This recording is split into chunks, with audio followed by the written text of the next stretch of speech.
Merci beaucoup. Maintenant, nous allons accueillir Jacques Moussafir, qui est le président d'Aria Technologies, qui permet de rendre visible l'invisible avec ses logiciels de modélisation. Jacques. Bonjour à tous, je suis très content d'être là et je suis là pour vous parler de la façon dont les choses changent sur la modélisation en liaison avec l'arrivée des microcapteurs. Vous avez pu voir avec l'exposé d'Eric que les microcapteurs sont là, qu'ils soient fixes ou mobiles.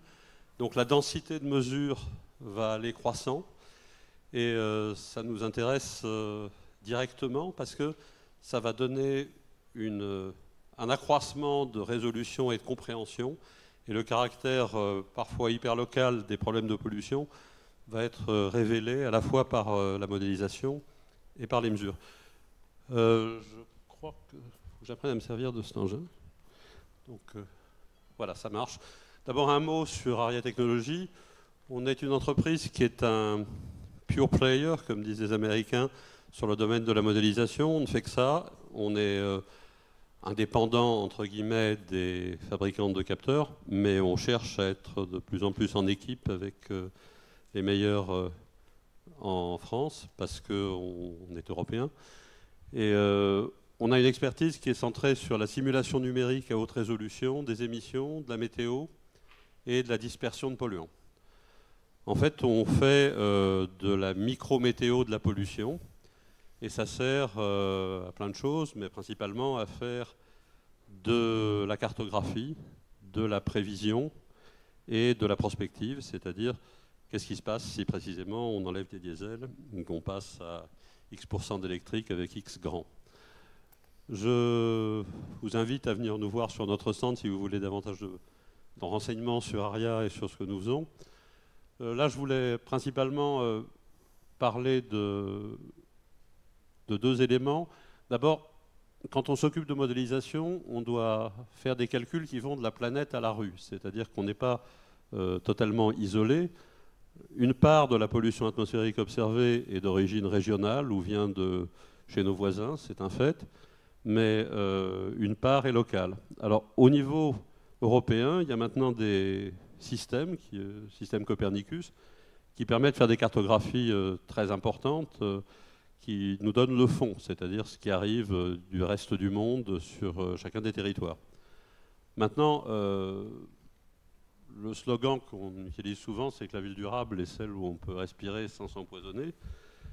Et ces magnifiques prévisions de Copernicus sont un peu insuffisantes. C'est-à-dire qu'une seule valeur pour une ville comme Paris, qui correspond à la maille du système Copernicus, c'est un peu court. Alors notre travail consiste, en collaboration d'ailleurs avec les ASCA, avec ARPA-RIF depuis des années, à prendre des données de météo et de pollution de fond, à raffiner les émissions, notamment les émissions du trafic, et à faire des cartes de qualité de l'air locale. Donc on fait par le calcul des cartographies qui vous rappellent sans doute les cartographies expérimentales que vient de montrer Éric Poincelet. Et la nouveauté, c'est donc qu'on cherche à organiser la rencontre entre un système de modélisation et des systèmes d'échantillonnage et de mesure qui vont être de plus en plus denses. En faisant cela, on est exactement sur la démarche qui est actuellement suivie par tous les centres de prévision météorologique.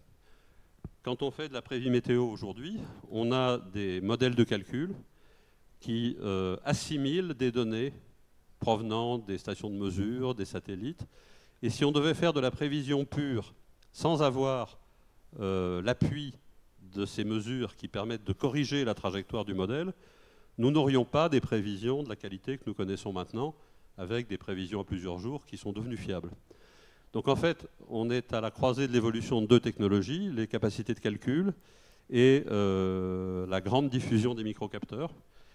Et donc là, je présente notre plus beau bébé, qui est le système AirCity, qui permet de faire des calculs sur une grande ville à très haute résolution, avec des résolutions de 3 mètres, en 3D, et qui a maintenant un certain nombre d'applications sur lesquelles je ne rentrerai pas dans les détails, sinon je vais dépasser très largement mon temps de parole. Mais pour résumer, ce que nous disons, c'est qu'il est possible maintenant de produire pour des villes des cartodynamiques 3D à haute résolution, mais que pour ça, il faut avoir une connaissance des émissions, il faut utiliser le maximum de capteurs de mesure pour se caler sur ces capteurs et assimiler leurs données, et il faut coupler ces systèmes de modélisation locale aux systèmes régionaux qui sont financés par la puissance publique en général. Alors, j'avais mis les nouveaux enjeux dans le titre de mon exposé. Je n'ai pas le temps de faire un exposé détaillé sur les méthodes de modélisation, mais l'annonce, c'est simplement qu'elles existent, qu'elles marchent, qu'elles sont de plus en plus validées. Maintenant, la convergence avec l'arrivée des microcapteurs, c'est qu'en fait, en termes simples, on va passer du point, où on mesure une valeur en un capteur, à la carte. Et ça, c'est vrai à toutes les échelles. C'est vrai pour l'ensemble de la ville, c'est l'échelle de la rue, c'est l'échelle de l'immeuble. Et donc, on aura des microcapteurs partout et par milliers. Ça arrive, c'est comme ça. On a un appel d'air et les citoyens vont vouloir s'acheter un capteur de pollution pour leur salle de bain ou pour leur salon.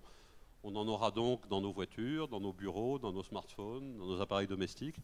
On passe donc d'une situation où on avait un nombre réduit d'analyseurs utilisés par des systèmes comme ceux d'Atmosud à une grande diffusion dans le public et dans toutes sortes de systèmes commerciaux, appareils d'air conditionné dans les véhicules, de systèmes de mesure. Et la question, c'est comment on peut réaliser des systèmes de modélisation qui assimilent ces données pour apprendre et pour prévoir. Donc c'est un changement d'échelle important. Eric en a un peu parlé. Il y a toutes sortes d'initiatives qu'on poursuit en ce moment en essayant d'adapter le mieux possible nos modèles à cette nouvelle moisson de données. C'est passionnant. Mais c'est tellement passionnant qu'un certain nombre de géants du numérique sont maintenant rentrés dans la danse. Et j'avais la chance d'être à San Francisco la semaine dernière. Et là, je vais passer un petit peu sur quelques exemples d'applications. On a utilisé nos modèles pour étudier l'effet de l'introduction de véhicules électriques à Rome pour Renault, il y a quelques années. On a utilisé nos modèles à Wuhan, en Chine, pour faire du confort environnemental, étudier la micrométéo sur un nouveau projet d'urbanisme. On l'a utilisé à Milan pour une démonstration autour du palais de région. Alors, je ne sais pas si on voit très bien, mais on a donc ce calcul à très haute résolution qui tient compte de la circulation dans chacune des avenues et de la disposition des immeubles. On a donc la possibilité de faire des survols en même temps que s'animent les concentrations. Donc l'idée, c'est de réussir à produire des données de cette qualité et de cette lisibilité pour toutes sortes de grandes villes et de faire ça dans le cloud en incorporant des données de mesure pour valider et arrimer les résultats. Un autre exemple, c'est un projet qu'on a réalisé à Turin où on a assimilé des données de mesure. C'est peut-être un peu plus clair sur cette image. Sur la carte de gauche, vous avez les points correspondant aux mesures obtenues par un essaim d'étudiants qui était dévoué à la cause avec ses parcours à vélo.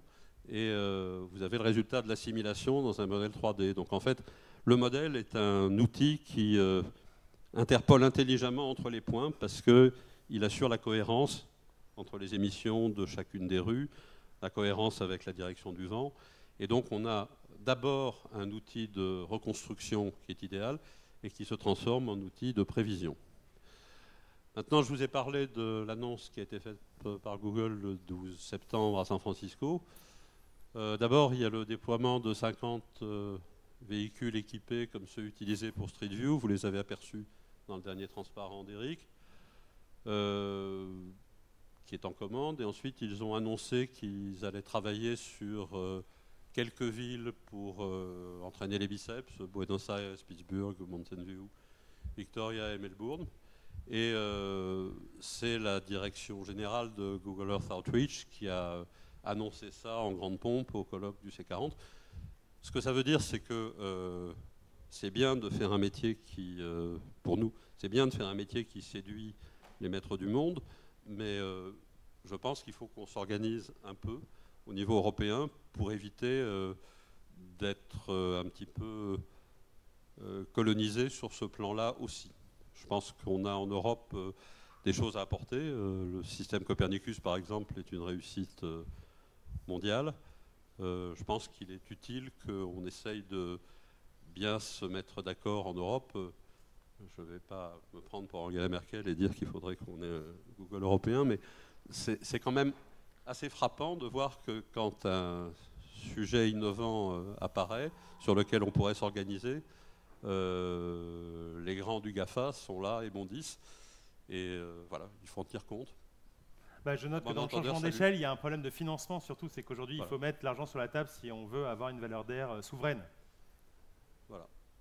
Et c'est vrai que ça pourrait devenir à terme un problème de souveraineté aussi, parce que la qualité de l'air, ça concerne tout le monde.